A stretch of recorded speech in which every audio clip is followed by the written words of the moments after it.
Hello, welcome to Free Bible Commentary with Pastor Teacher Dr. Bob Utley. Be sure to visit Free Bible Commentary at www.freebiblecommentary.org. Now, here's Bob.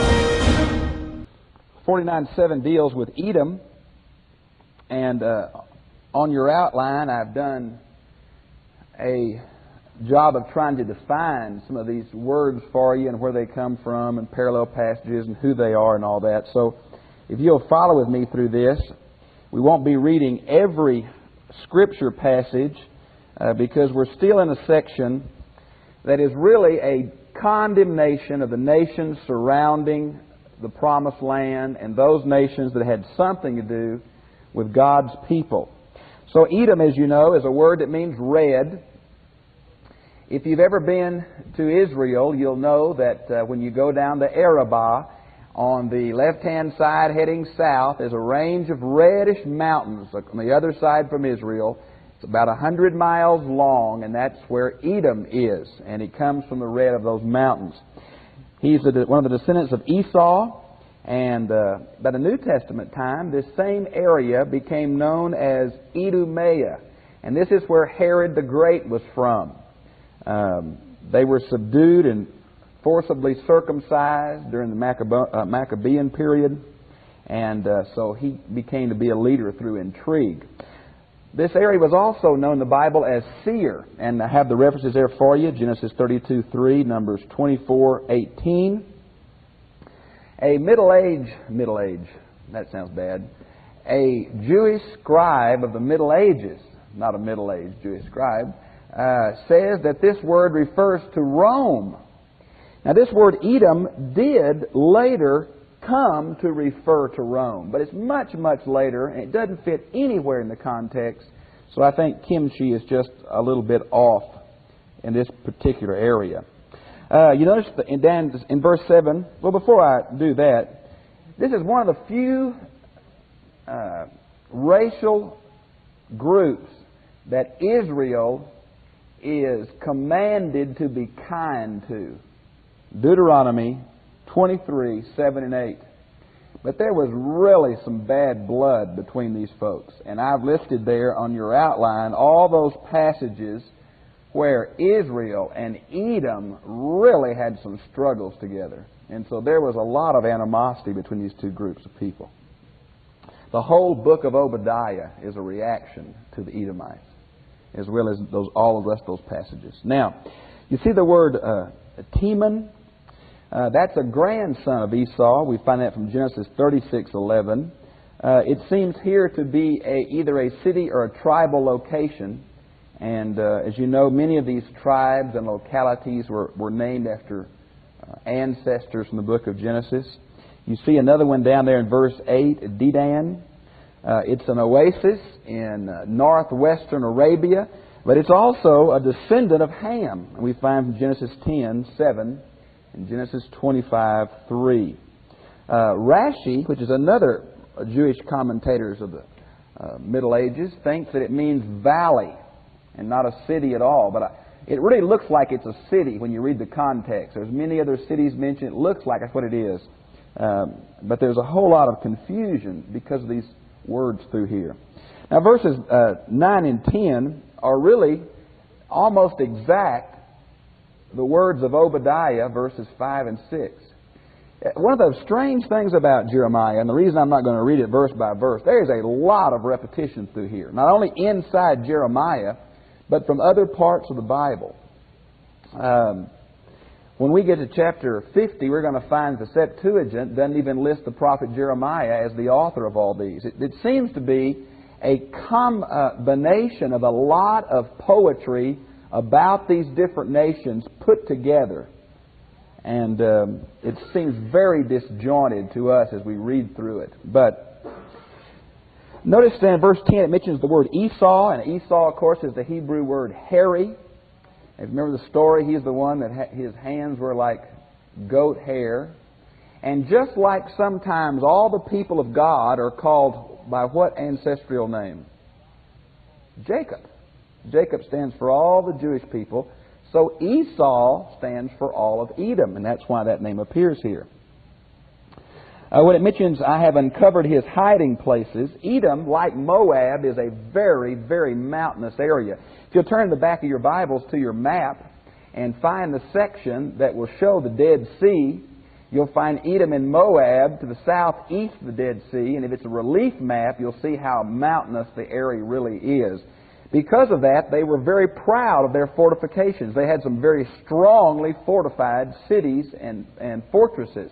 But God says they will come down. Notice in verse 11 where it mentions the widows and the orphans. This really reflects the book of Deuteronomy. It's one of the highlights of Deuteronomy that God is extremely concerned about those people in society who are forgotten by the mainstream. And it's reflected here. Now in verse 12, a very unusual little phrase, who were not sentenced to drink the cup will certainly drink it. Now this is repeated through here at least 4 times, 5 times maybe. This reference to the cup of the Lord. Now, the first time I really became interested in this is when I was preaching on Mark 14:36, where Jesus in the Garden of Gethsemane says, let this cup pass from me. And I really began to wonder, what cup is he talking about? And I guess the best reference for me in the Old Testament is Psalms 75, verse 8, which speaks about, oftentimes the word cup means a man's destiny. But more often than not, it means judgment. And here it is that Jesus is drinking the cup of judgment for all men. And you'll see all the verses. It's in Psalm 60, verse 3, Isaiah 51, 17, Ezekiel 23, 31 through 34, and then I've put Mark 14, 36. So it's a way of talking about the cup of destruction. You might want to see chapter 25, 15 of the book of Jeremiah, where this is mentioned again in the context of this book. Now in verse 13, there's a city named there, Bozrah. That is the capital of Edom. It's the largest city. And then notice where it says, and all its cities will become perpetual ruins. Well, we know from history that what happened to this whole area is it was defeated by Nebuchadnezzar, and nomadic Arab tribes took over this whole area. There was no more settled cities. They were destroyed, and just nomadic settlements of camps instead of cities. And so this was pretty much literally fulfilled in the life of this people. Then in verse 14 through 16 is really another passage that comes from the book of Obadiah. Obadiah verses 1 through 4, almost exact to 14 through 16. Lucia, the night you mentioned about the rose city of Petra. Well, there's a reference to it here in verse 16, where it mentions, O you who live in the clefts of the rock, who occupy the height of the hill. They were very proud of that city. It was almost impregnable and could be very well defended militarily. But they lost their caravan route, and the city died. And nobody took it. It just died on the vine. And so I think it's probably referring to Petra when it mentions the rock here in Edom. Down in verse 18 is a reference to Sodom and Gomorrah with its neighbors. Now, of course, the two cities we're talking about is Adamah, which is Hebrew for earth, and Zeboim, and both of these are mentioned in Genesis 18 and 19. And Deuteronomy 29, 23 through 25 is where these cities were mentioned. Modern archaeology, at least to my satisfaction, has pretty much found the location of these cities, of the plains as they're called, and they seem to be under the southern end of the Dead Sea. They have really been able to locate a lot of pottery from the period of this time at the bottom of the Dead Sea, and that seems to be the location of Sodom and Gomorrah and Adamah and Zeboim. Now, in verse 19, God is speaking, and you'll notice He's going to use many metaphors through here. A lot of shepherding metaphors, a lot of agricultural metaphors, a lot of animal metaphors. This passage is strewn with them. And here He's mentioning who is like me, and who will summon me to court, and who then is the shepherd who can stand against me. And it's just God finally saying, look, I'm in charge here, folks. You know, I really am in charge of history. And I'll do what I want to, thank you. It's almost Romans 9 from an Old Testament perspective. Then in verse 21 is something that I don't know if you've been exposed to before, but you see the last part of verse 21 where it says the Red Sea. If you have a New American Standard and you'll notice your margin, it has a different translation there. It has the Sea of Reeds, or Yam Suf. Now, I think the Sea of Reeds is an accurate translation because I don't believe the children of Israel crossed the Red Sea. I think they crossed the marshy inland waters of the Mediterranean almost to the coastland, up toward the mouth of the Nile. And if you look at the map in the back of your Bible, if you look at the route of the Exodus, you'll still see the inland waterways are drawn in, which by our day are filled now.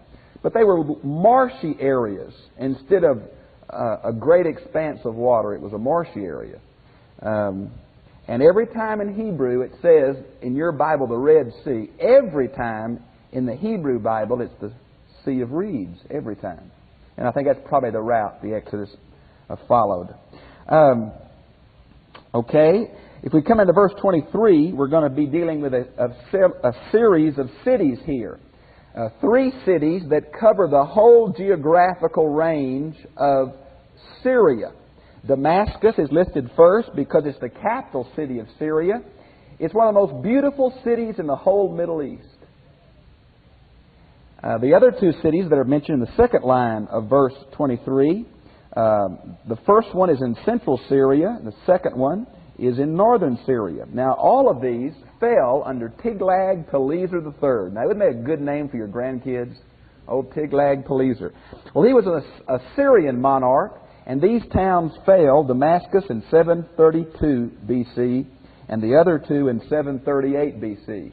So they were pretty much destroyed relatively early as far as independence. Now, when it mentions the next to last little phrase in verse 23, I have New American Standard. It says, there is anxiety by the sea. If you have any of the translation, you know how radically different it is. The Hebrew is very, very difficult here. There are as many different translations of this as there are translations of the Bible. And I really don't know what it's referring to or really what it means. The book of Amos deals some with Damascus and her fall in Amos 1, 3 through 5. That may be some help to get the big picture. Down in verse 27, and as you can see, I'm just skipping through here because you can read this and get the idea. I just want to help you with the difficult or unusual phrases. Notice Ben-Hadad. Now, in Semitic languages, the word Ben means son. So Ben-Hadad is son of Hadad, and Hadad is the storm god of this particular people, and it's analogous to the Baal of the Canaanite religions. And so this is kind of like Pharaoh. A lot of rulers are named Ben-Hadad in Syria. And like pharaohs stand for king, son of Ra. This stands for son of Hadad. Okay? Verse 28 is another division now. And we're going to be talking about the Arab tribes. Concerning Kedar, this is also a descendant from the book of Genesis, a descendant of Ishmael in Genesis 25:13. These apparently are Bedouin tribes that are characterized by black tents. You see any of those, Lucia? And they live east of Palestine across the Jordan River. And they were a nomadic Bedouin tribe. Now, if you look, there's several words in this little phrase here that are interesting. I've listed for you in your outline all the places in the Bible that this name Kedar appears. It's mentioned quite often through the Bible. Now, you see where it says the kingdoms of Hazor? Well, that word kingdoms, I think, should better be translated chieftains. And the word Hazor is not the famous city of Hazor in northern Galilee, is the Jewish city, but this word with just a slight vowel change, not consonant change, vowel change, can mean unwalled villages. And that really fits the context better, because we don't know where a second Hazor is, but we are talking about nomadic Arab tribes to the east of the Jordan River, and unwalled villages fits much, much better in the context, and I really think that's what we're talking about here. And then it says, which Nebuchadnezzar, king of Babylon, defeated. Historically, this defeat came in 599 BC. You might want to write that in. Another group of nomadic people are mentioned in the last part of verse 28, where it says, "And devastate the men of the east," or the sons of the east. Now that is another nomadic group of people. We find that from the book of Judges, chapter 6, verse 3, where this particular group, the men of the east, are identified with the Midianite tribes and the Amalekite tribes. And so it's another nomadic Arab group. You can tell that by the rest of this section if you just took a time to read it. Look at verse 29, it's mentioned tents and flocks. Then down in verse 31 it says their cities have no bars and no gates, obviously nomadic. And then down in verse 32 it says, those who cut the corners. Now look at your Bible. I don't know what translation you have, but you see where it says, of their hair is in italics. It's slanted slightly. Now that means it's not in the Hebrew or the Septuagint, but it's supplied for an English reader to try to get you to understand what the translators think it means. Now if anybody here has New English Bible? New English Bible? Anybody? New English Bible translates this, not those who cut the corners of their beards, which is the Arabs, but they translate it on the fringes of the desert, which is just as good a translation. And I can see how that fits, couldn't you? These Arab tribes on the fringe of the desert. But let's just take for convenience that we are talking about the Arabs that trim their mustaches. Now, if you remember back in Leviticus 19:27, it says that the Hebrews are not to trim their beards. Well, what you can tell in Israel today, a Jew from an Arab, is the shape of their beards. Now, why is that? Well, there's three possibilities. There's several scriptures. Jeremiah 9:26 and Jeremiah 25:23 also talk about this. Number one, it appears to be a pagan mourning rite for the dead. Number two, it seems that the hair of people's face was involved in divination and magic. And number three, we have historical evidence that many people cut their beards in certain shapes, or their hair in certain shapes, in the honor of this deity or that deity. And so there's something of that in this cutting the corners of their beard. And which it is, I'm just not real sure which one of those it is. Now then in verse 33, it mentions the heart of jackals, a desolation forever. Now, these are some of those words that I mentioned to you, that the more we have archaeological discoveries in cognate Semitic languages like Ugaritic and Sanskrit and all of that, the more we're finding that these words are titles of demons in other societies. And they were translated like this in English because we didn't know what they meant. But ostriches and all those other things we're going to find in chapter 51 are really names of foreign gods and foreign demons. And I think that fits much better. Now when it says, look at the last part of verse 33. Nor will a son of man reside in it. Here is one of the uses of the term son of man in the same fashion as the book of Ezekiel. Now I believe that one reason that Jesus chose this term, son of man, is because it's used in the book of Ezekiel and twice here in Jeremiah. The other place is 51:43 to simply be a way of saying human being. But it's also used in Daniel 7:13 about someone likened to the Son of Man riding on the clouds of heaven, which is the transportation of deity. So here is a term that was not used in rabbinical Judaism of the first century. It has the connotation of humanity and the connotation of deity. Now, can you think of a better title for Jesus to use to himself than a term that had no nationalistic, militaristic, first century Jewish connotations, but also had the connotation of humanity and deity caught up in it? I think it's an excellent term for him to use for himself, and here it is used simply as human being. Now, in verse 34 through 39 is the country of Elam. Now, Elam is 700 miles east of Jerusalem. It is clear on the other side of the Tigris-Euphrates River Valley. Now, it was a very, very important, powerful empire in the early days. Matter of fact, Genesis 14, 1 through 11, tells how they made raids over all this whole part of the area. And Elam is also a descendant of, and I have it somewhere. Do I have it in your notes? Son of Shem, isn't he? Genesis 10:22. Now the word in Akkadian means highland. Okay? So it's east of Babel. The capital of this land is Susa or Shushan. And both names apply to the same place. In modern day, if you listen to, remember back in the, when our focus of our news attention was on Iran, and they talked about the province of Kurdistan, the rebels, that is Elam, modern Iran. Kurdistan, plains of the Kurdistan. Okay, it's right, and so that's what this is. Now, it mentions here a time date. It's the beginning of the reign of Zedekiah. So the date here is 597 BC. By the way, just to give you a New Testament reference, on the day of Pentecost, Acts 2 verse 9, people from the country, they're called Elamites, were in Jerusalem and received the gospel. I think that's a beautiful expression of exactly what God says then in verse 39, when there's a spiritual promise of restoration to these people. Okay, I notice where it mentions the bow of Elam down in verse 35. Apparently this group of people were very world famous for their archers, because they're mentioned in Isaiah chapter 22 verse 16 as being part of the Assyrian army that invaded Israel, and they're mentioned there. Now in verse 36 where it mentions the four winds, the four winds are a common biblical metaphor for armies.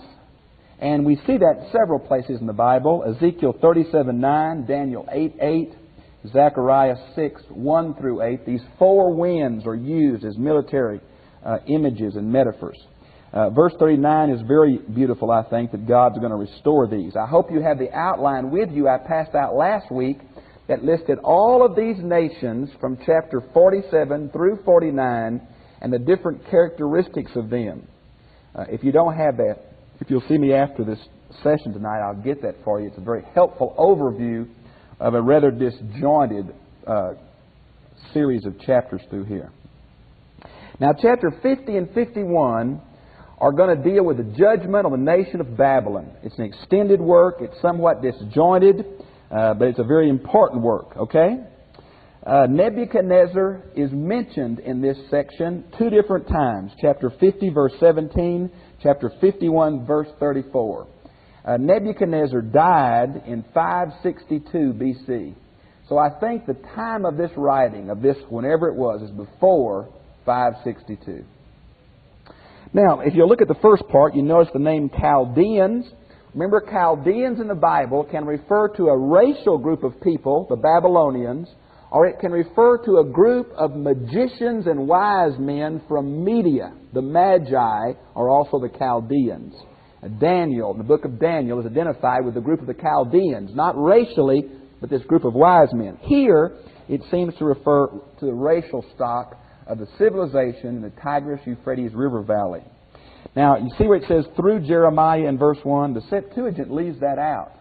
Now, a lot of folks say, well, why do you mention the Septuagint?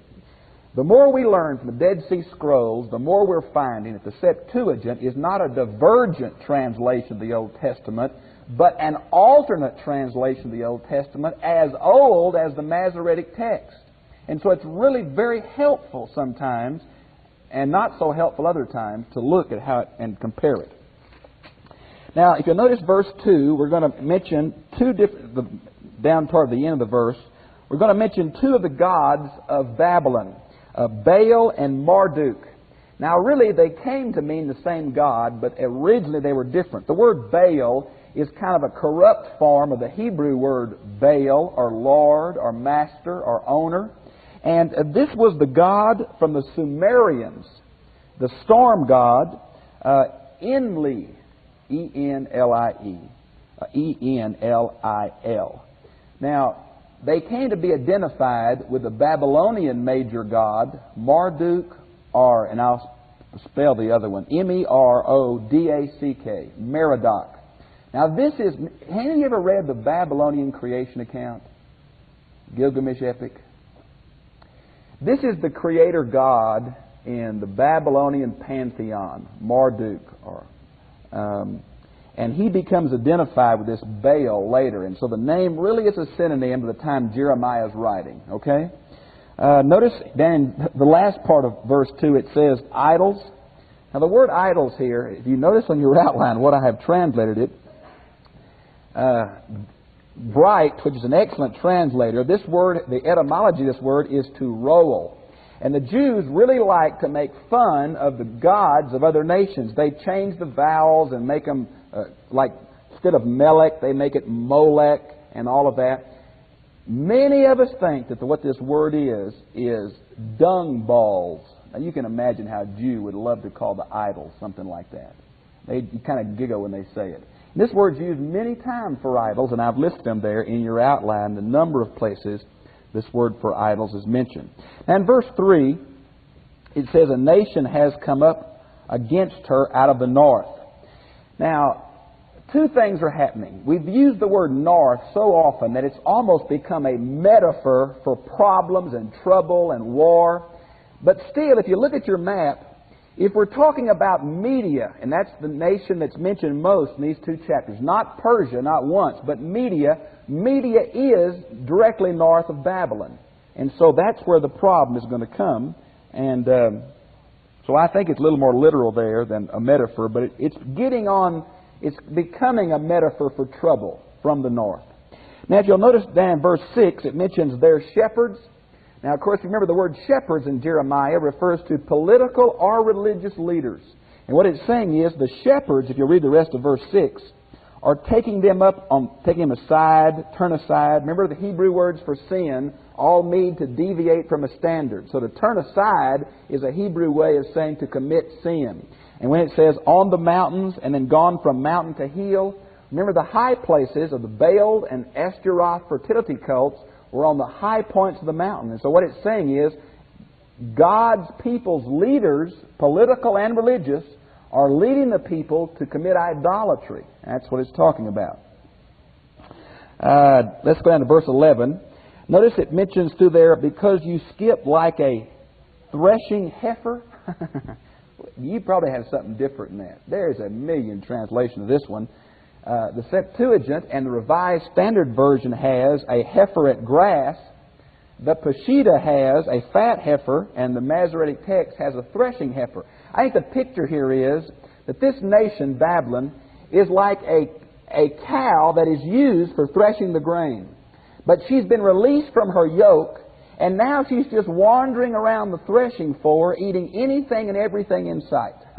And she's getting huge. There's Babylon. Rich, wealthy, lazy, ready to kill. And that's the picture. Now in verse 12 it mentions your mother will be greatly ashamed. It seems we're talking about the city of Babylon here. Notice it says she will not be inhabited, then in verse 13, and she will be completely desolate. This was not literally fulfilled in Jeremiah's day, because as you remember, Cyrus did not destroy the city of Babylon. If you've read Daniel chapter 5 lately, they snuck in the city and captured Belshazzar by diverting the water from the Euphrates River and went under the wall and took them by surprise and didn't destroy the city. Only later did Darius destroy the walls and gates to make the city dependent. But later on, in our day, there is no inhabitants of the city of Babylon. It is in total desolation, even today. One of the archaeologists was commenting that when they were beginning to put their trenches down through this area, this tail, there was 80 feet of sand and debris on top of the ruins of Babylon. Now think how deep 80 feet of sand is. A lot of junk piled up on that place. You might want to see chapter 51, verse 26 for a parallel passage here. Now, skipping over to verse 16, it says, they will each turn back to his own people, and they will each flee to his own land. This is a reference to the farmers, that Babylon was irrigated by a series of canals. And all the farmers that it took to keep this nation in food were exiles just like the Jews were. And as soon as this enemy from the north invaded, all of these subjugated peoples fled and went back to their own lands. Matter of fact, what Cyrus did to keep the people under control was to let them go back to their own land, gave them money to rebuild their temples, let them go back to their national identity, and that way assured His own reign. Okay. Verse 17, we mentioned both the king of Assyria and the king of Babylon. I want to mention again, the king of Assyria that destroyed the northern 10 tribes of Israel is Sargon II, and the date is 722 BC. I hope you'll write that down. Very important, the history of the Old Testament. 722 BC, Assyria takes captive the northern 10 tribes Israel. Now the king of Babylon, Nebuchadnezzar III, in 586 BC, takes into exile the southern 2 tribes of Judah and Benjamin. And that's how everybody got into exile for Persia to let them come back home in 538 at the decree of Cyrus. All right, and notice the word pardon down in verse 20. This is a unique Hebrew word that is only used for the forgiveness of God, never any other way. It's a very beautiful, special word in the Hebrew language, which speaks again about that God is going to forget and forgive and restore His people, and the people who have hurt them are going to pay a drastic price. Now in verse 21, we have 2 names here, and I'm not sure how to pronounce those names. They are Babylonian names. And the first one there that starts with a Meratham, I guess, or something like that. And the word Pekod, or Pekod, these are plays. These are word plays. Now, if you'll look in the margin of your Bible, if you have a reference Bible, you'll see the first one is often translated double rebellion, and the second one punishment. Now, we know from Babylonian history that this first name is very similar to a district within Babylon in the southern region. So it may be a way of talking about southern Babylon. And the other one is a name of a province in eastern Babylon. So it's a play on words that here 2 major provinces of Babylon are going to be in double trouble and going to be under punishment. So it's a play on those words. Notice down in verse 21 it says, slay and utterly destroy them, declares the Lord. Remember when we went through Joshua verse by verse and we talked about holy war and the special Hebrew term for that called the harem, which means that everything that breathed in the city, including women and children and ducks and donkeys and everything, died. Well, that's the word here. It refers totally dedicated to God, which makes it too holy to live. It must be destroyed. And that's the word used there. This city fell 539 BC to Cyrus.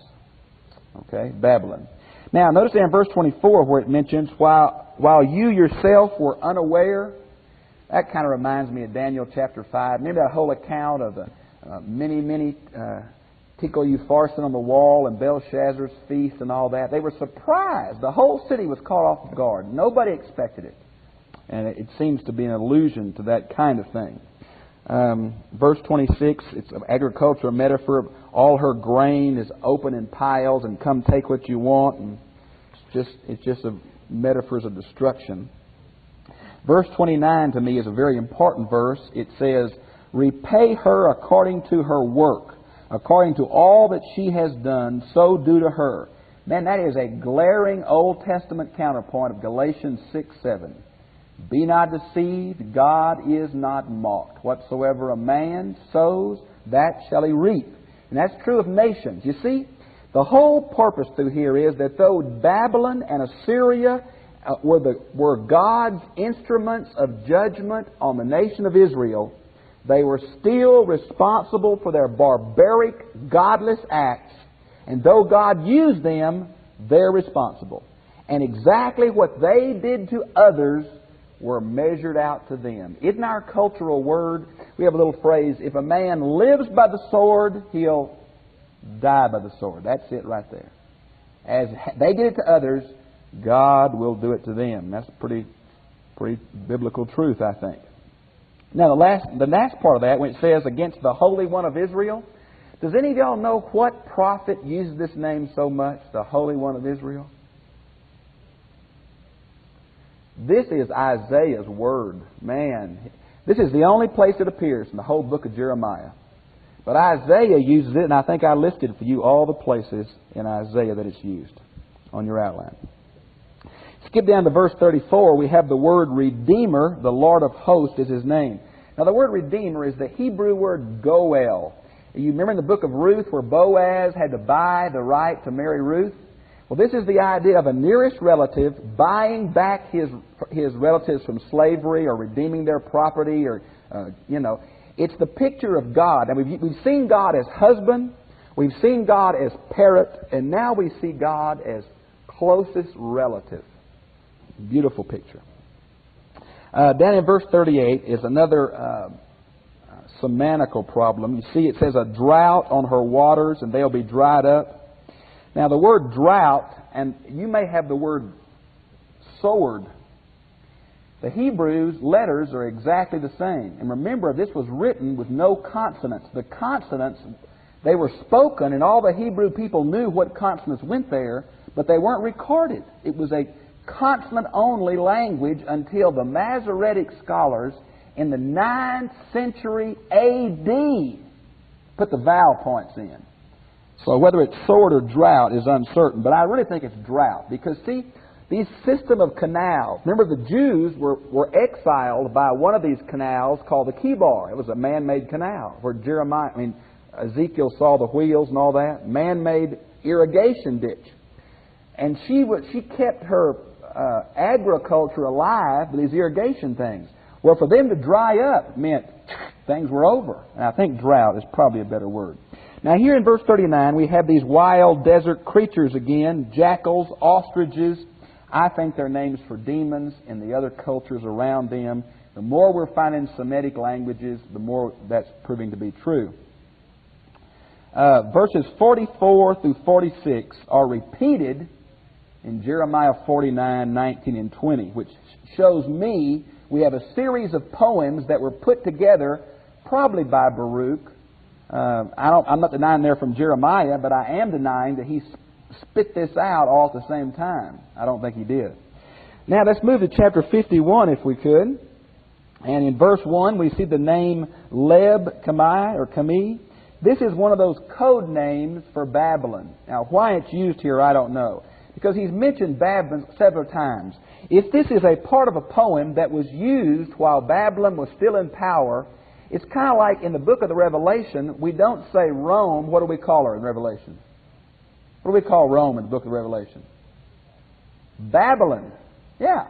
Well, they're not saying Babylon, we're going to squash you like a bug. They're using these other names so Babylon won't know they're talking about her.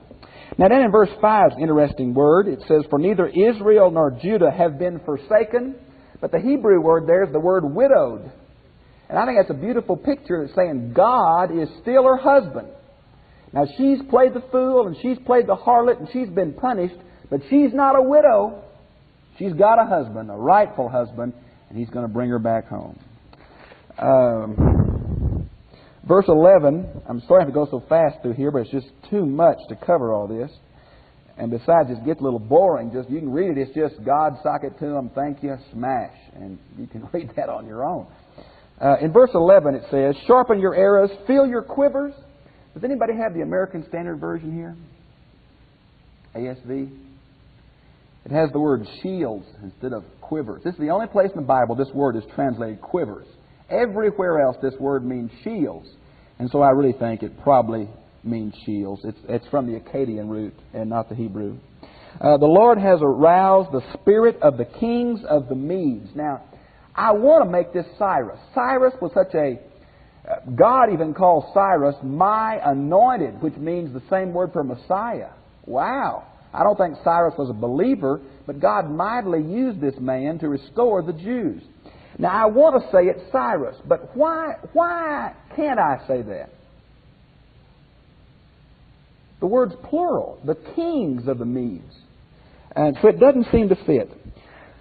From archaeological evidence, we know that in 561 B.C., the Medes alone, not Medes and Persians, the Medes alone attacked Babylon. But we have no record of what happened, if they were successful or defeated. Now, Cyrus's mother was a Mede. And so maybe it's talking about the generation of kings after Cyrus. But isn't it funny that Media wasn't the big nation.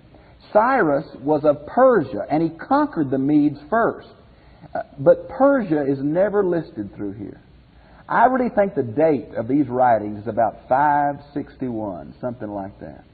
560s, around there. Now, verses 15 through 19 are repeated verbatim in Jeremiah 10, 12 through 16. Why? I don't know. Verses 20 through 23 seem to be a little poem about the hammer of God that's placed in here, but it's speaking about Babylon. And it seems like it's a flashback to Babylon the mighty at one time, God's hammer, but now Babylon herself is going to be smashed. And that seems to be what it's talking about. And you can read 24 and 26 about she's a mountain, but she's going to be destroyed and burnt out and all that. Then in verse 27 it mentions lift up the signal in the land. That's a standard, and it's not a standard like you carry a flag in battle. But the ancients didn't have the communications we did. They'd get up on a hill. They didn't see any John Wayne movies, so they didn't have smoke signals. But they'd put a banner up on the top of the hill, a certain color.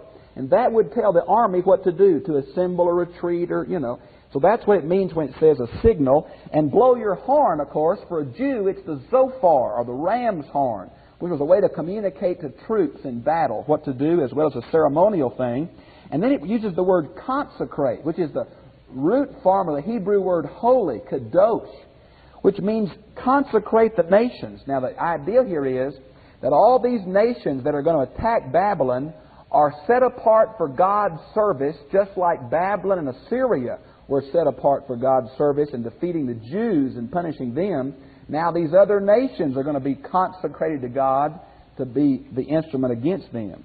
You see those four nations, Ariat and Mini and those are all in modern Armenia. And they are all part of the Persian army that overthrew Babylon. We find contingents of them in the historical records. If you'll look down through here quickly, it uses locusts as a metaphor few here. It uses women in childbirth quite often through here. Then down in verse 31 it says a courier runs to meet another. The ancient system of communication was runners. And they would run so many miles and pass the message on and run so many miles. Matter of fact, we get the word marathon from one of the battles in Greece where the runners were taking the message about the defeat. Marathon. That's where we get the English word from. So it's a system of couriers. Notice verse 34 is an interesting metaphor. It talks about Nebuchadnezzar ate too much. He gorged himself and then he threw it up. Terrific. But that's the metaphor. If you look at the last one of verse 34, it says, and he washed me away. Oh, that's a little mild. Vomit's the word here. And if you look down at verse 44, you'll see it used again, the same metaphor, that Baal, the god of Babylon, is going to have to throw up the Jews. Some people say this is where Jonah came from. I doubt that, seriously. Let me go back up here a bit. In verse 41, you see Shishak. This is another code name for Babylon. You might want to see chapter 25, verse 26 of Jeremiah. Notice the word in verse 42, the sea. Now, that is the word that is often, it's a mythological word in the Babylonian creation account. It's of one of the gods, Tiamat. And it's the god of chaos that Marduk defeats. So I think here, put back into Babylon, see the tumultuous waves and all that? I think that's probably what it's allusion to. See the word son of man again down in verse 43. In the last part of verse 44 it says, even the wall of Babylon has fallen down, an exclamation point in my Bible. Babylon was one of the most majestic, impenetrable looking cities in the world. It had two walls. The first wall was 12 feet thick. The second wall was 21 feet thick. 3 chariots abreast with 4 horses each could go around the top of the major wall, the city of Babylon. 21 feet around the entire city with a canal in between they could divert the Euphrates into. Holy moly, what a city. What a powerful structure. It didn't work. It didn't hold up. Notice down in verse 46, the last thing says ruler against ruler. If you're familiar with that, with the history of the Babylonian rules, after Nebuchadnezzar died, his son took the throne. He was killed by his brother-in-law. His brother-in-law reigned a few months, and it was taken over by someone else. It was really a hodgepodge of intrigue right after the death of Nebuchadnezzar. It lasted 30 more years, but boy, it went downhill fast, and I think that's an allusion to that right there. In verse 49, it says, indeed, Babylon is to fall for the slain of Israel. Now, that's an interesting verse. Babylon's going to be defeated because of what she did to the people of God. This is a way of expressing the Old Testament deal of what? Eye for an eye, tooth for a tooth. You destroy me, I'll destroy you. And that's the logic here. Verse 50, the word remember the Lord from afar off and let Jerusalem come to your mind. Remember in the Bible, the word remember usually refers to God's judgment. The word forget usually refers to forgiveness and pardon. Have you ever thought about that? When God remembers, it's bad news. When God forgets, it's good news. And I think you see that here. Over in verse 55 is an allusion again to that roaring waters, Tiamat. You might want to see verse 42. We may get through this thing after all. Notice in verse 57 where it says, declares the King whose name is the Lord of hosts. Israel has always considered God to be her king. That's why it hurt Samuel so bad that Israel wanted a king. Let me give you a few references. Exodus 15:18, Numbers 23:21, 24:7, and Deuteronomy 33:5. The broad wall at verse 58 is mentioned again. By the way, the height